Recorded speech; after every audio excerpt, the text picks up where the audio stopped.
Hey, hi, hello. Welcome to Diana Emerson Today.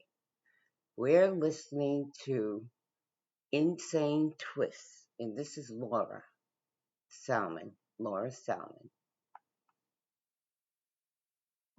Her life was stolen. Her life was stolen. And in such a horrible way. I made a promise to her at her grave that I would see that justice was done. I didn't really know how I would carry out that promise, but that's the last thing I could do for her. It was a warm Thursday afternoon on May 31st, 1984, when a farmer and a wealth of circumstantial evidence and a number of possible suspects, the case eventually went cold. It would take another 16 years before DNA testing provided investigators with enough evidence to finally nab her killer. Was Laura murdered by a random killer? Or was this the work of someone she knew personally?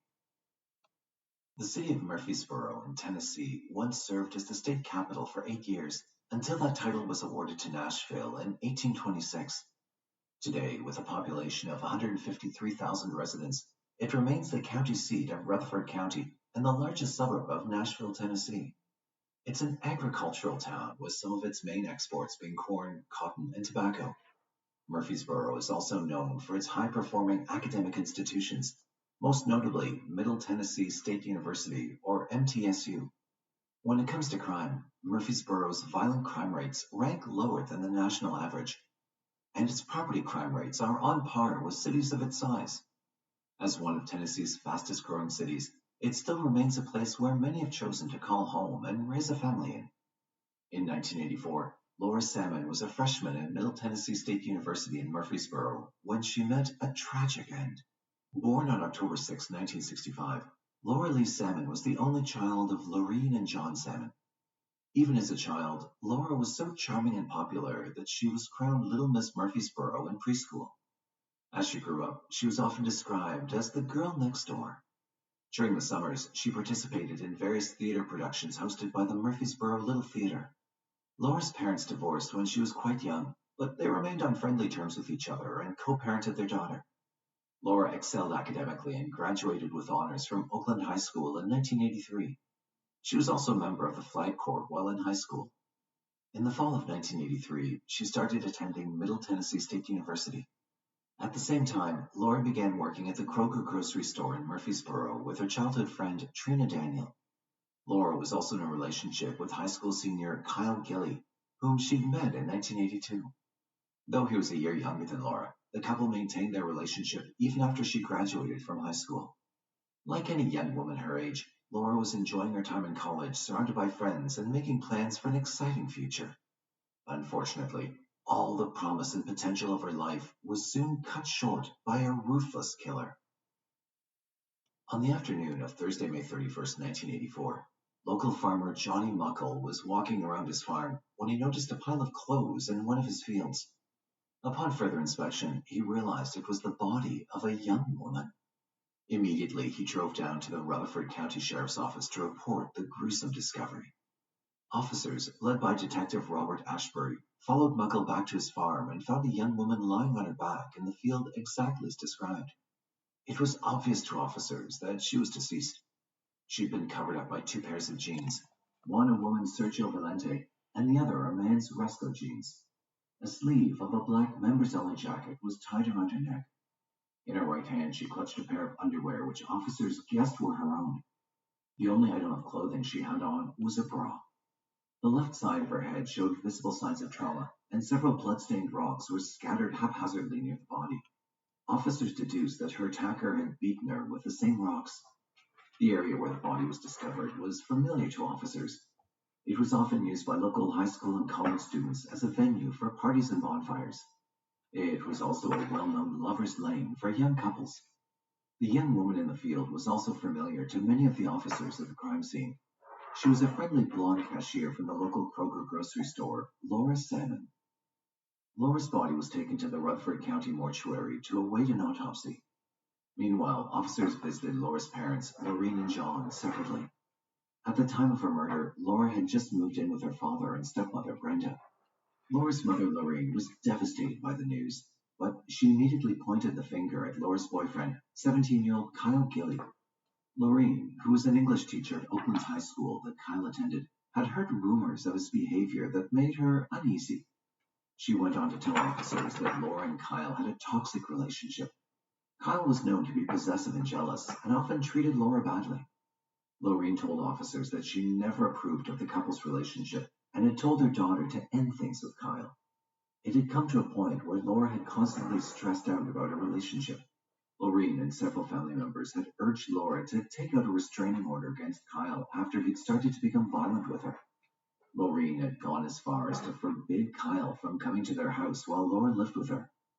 Officers were starting to suspect Kyle Gilly based on Lorraine's concerns, but it didn't prove that he was the killer. They needed to find out more. Next, officers visited Laura's father, John, and his wife, Brenda. Both John and Brenda said they'd last seen Laura on the morning of May 31st, 1984. She'd gone out the previous night with her friend Trina Daniel, and both girls had ended up sleeping in the family den. Nothing had seemed off when Laura got ready and left with Trina on the morning of May 31st for her 9 a.m. shift at Kroger's. Following these interviews, Laura's boyfriend, Kyle Gilly, arrived at the Rutherford County Sheriff's Office in the evening.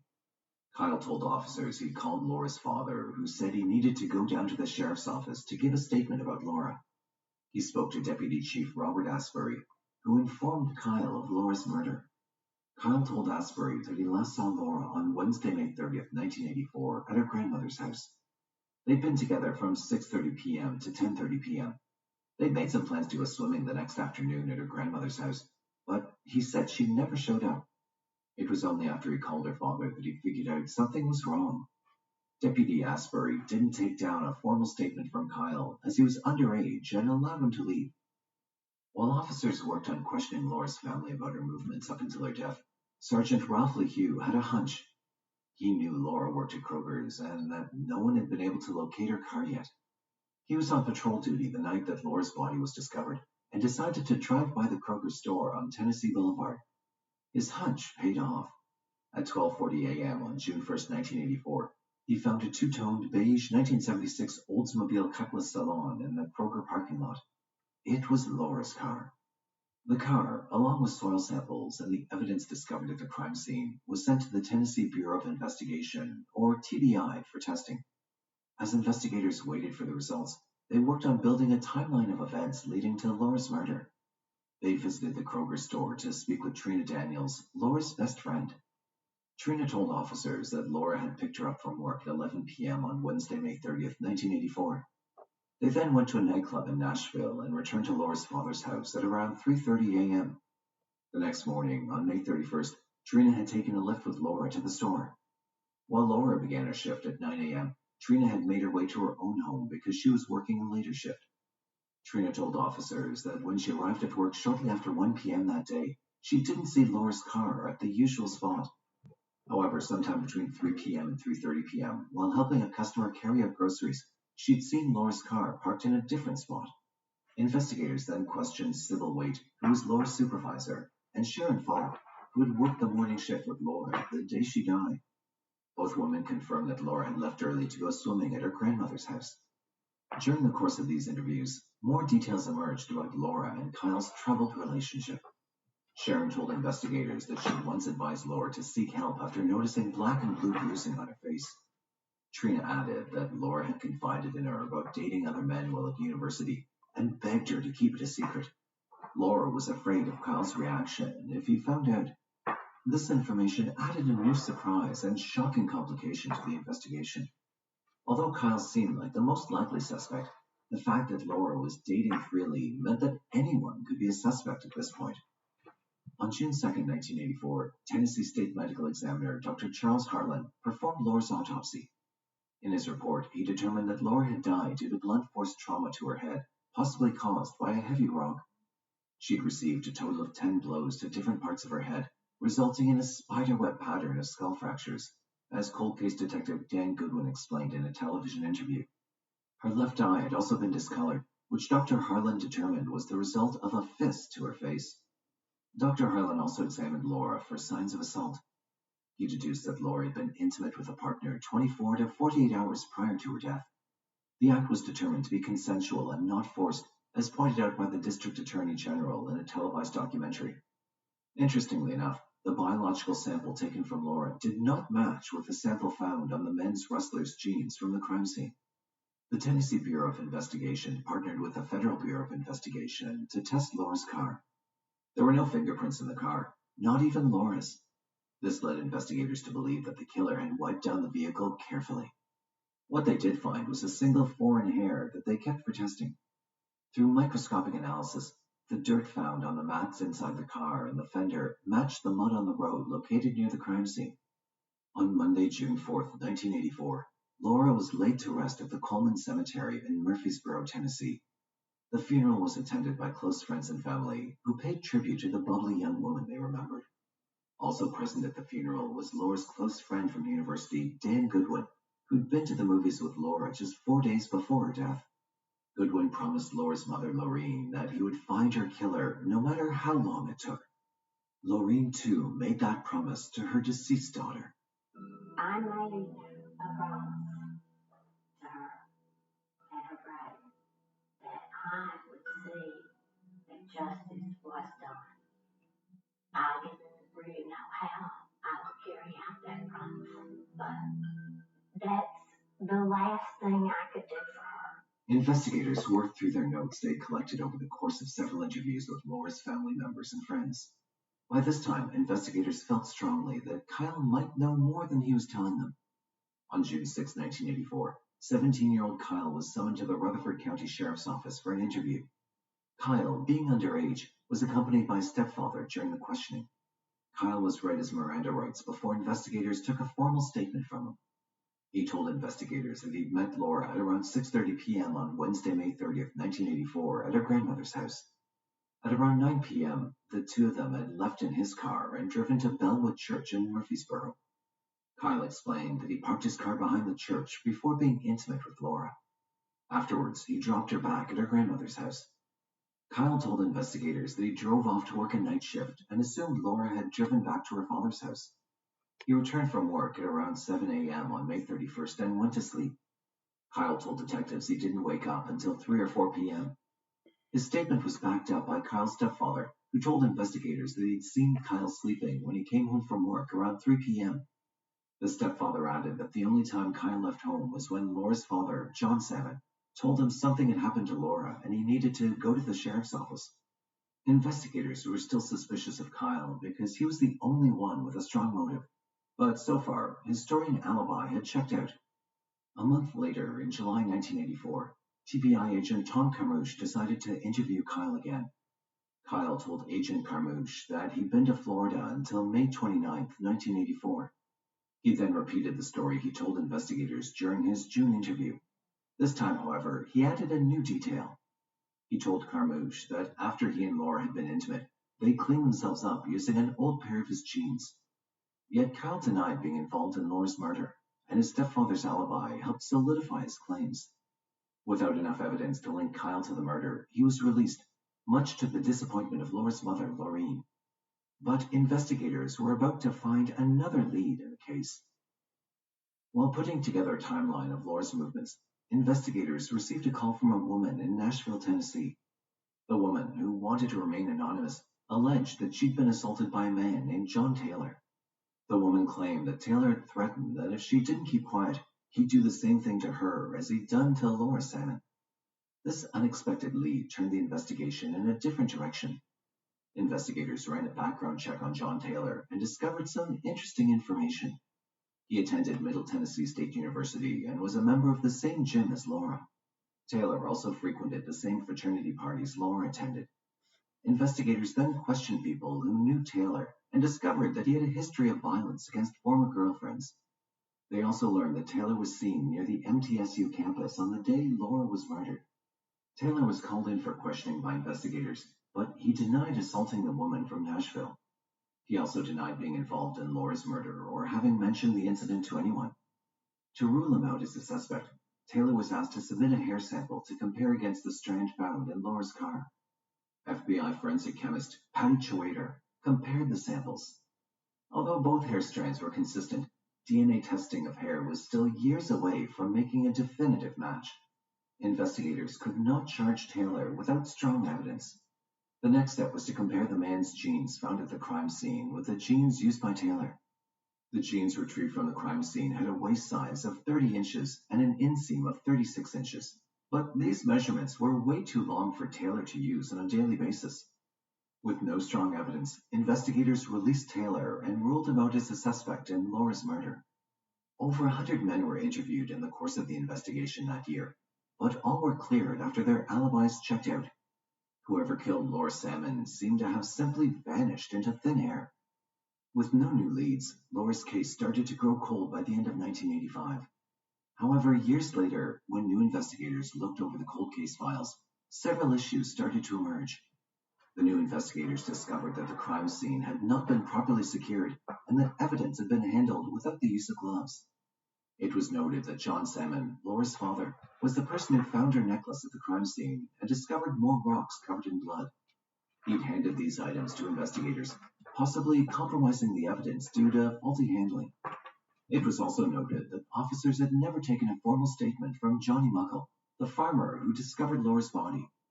No explanation was ever given for the lack of proper police work. It was the year 2000 that Laura's case started to heat up again. Laura's friend Dan Goodwin, who'd promised Laura's mother that he'd find her killer, was about to come through with his pledge. He'd taken a much longer route than expected. The first cold case Goodwin received was Laura's, and for this he was partnered with Sergeant Bill Sharp. Their first task was to send all the evidence from the case to the Tennessee Bureau of Investigation for DNA testing. In addition to Laura's DNA, 2 unknown DNA profiles were recovered from the men's wrestlers' genes and from Laura's clothes.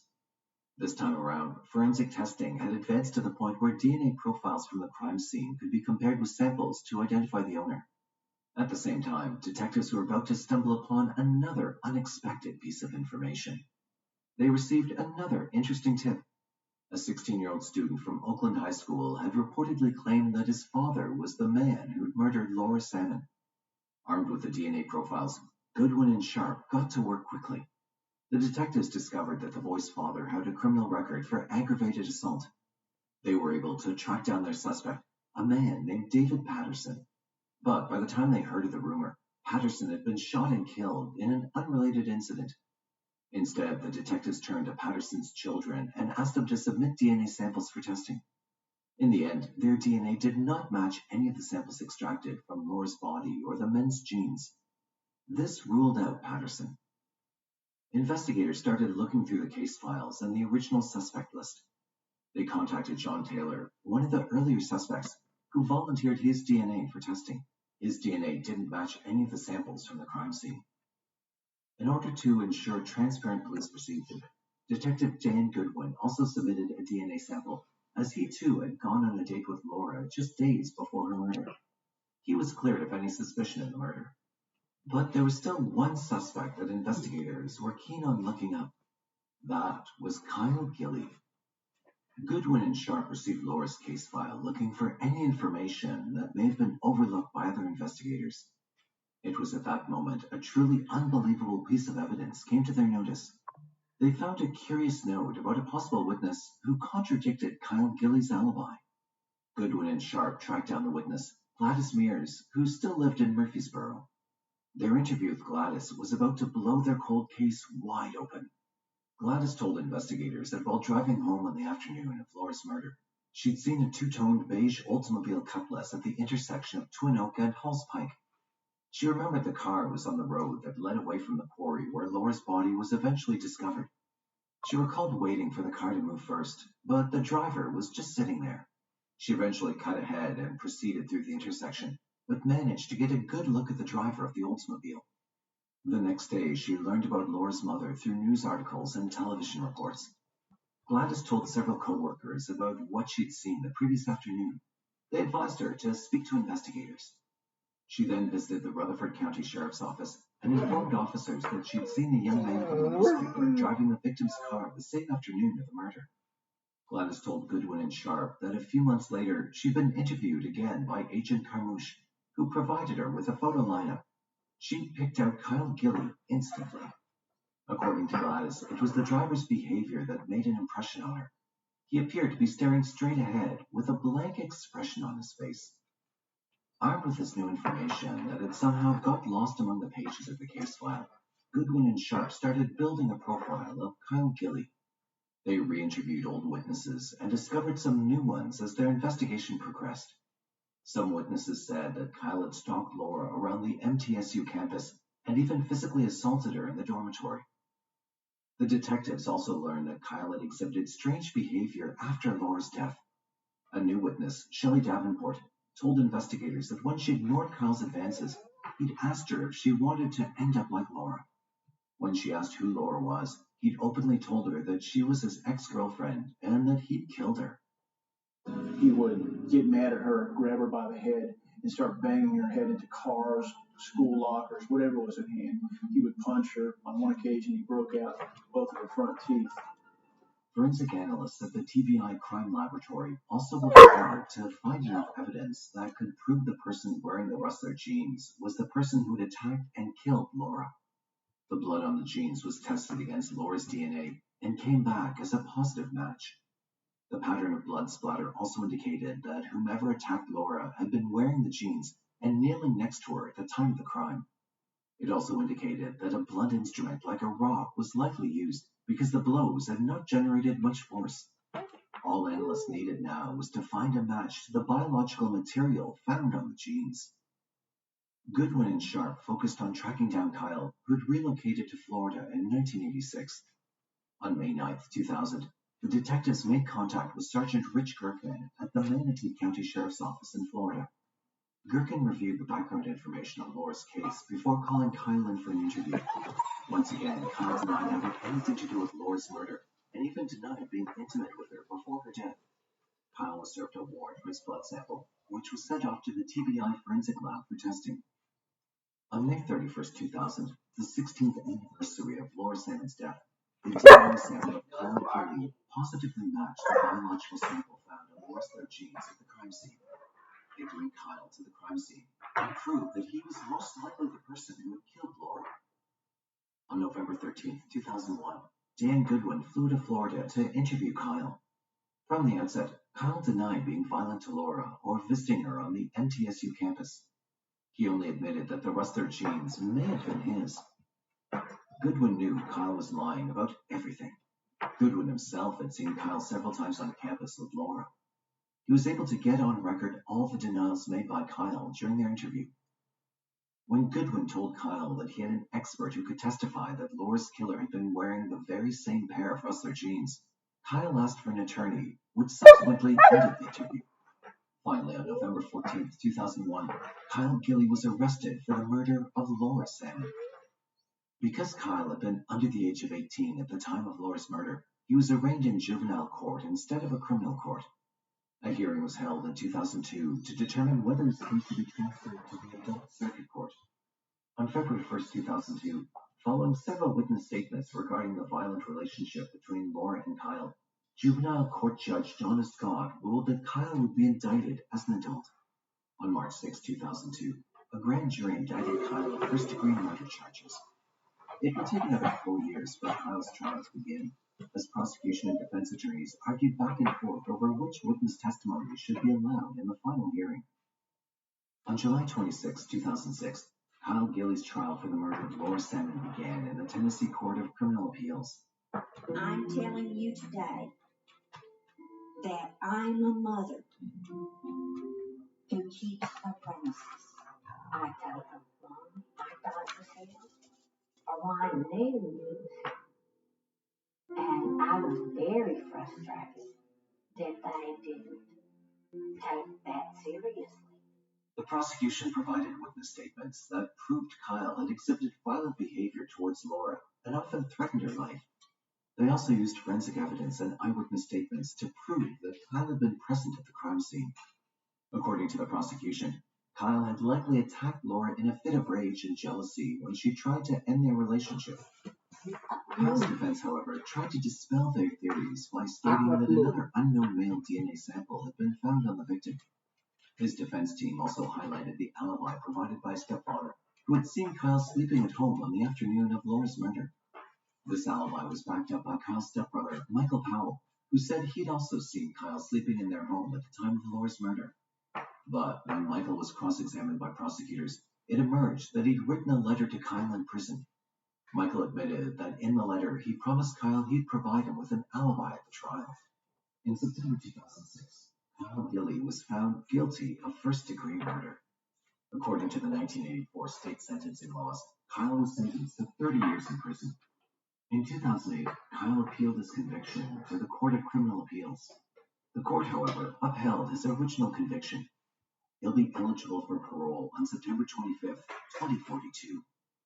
It took over 20 years for Laura Simon's family to finally see justice served on her behalf. When Kyle Gilley is eligible for his first parole hearing in September of 2042, I'll be 83 years old. But if I'm alive and if my father was alive, we'll be there to testify against release. It took several investigative work and technological advancements to piece together the puzzle that had plagued Rutherford County investigators for decades. How did the initial investigators not see through the lies of Kyle Gilley from the outset? And why did they ignore a witness statement that contradicted Kyle's alibi from way back in 1984?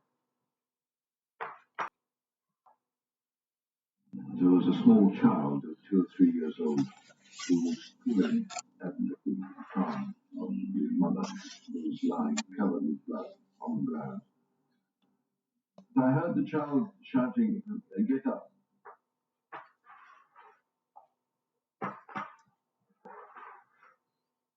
Mommy, get up. On the pleasant summer morning of July 15, 1992, a passerby came across a horrific sight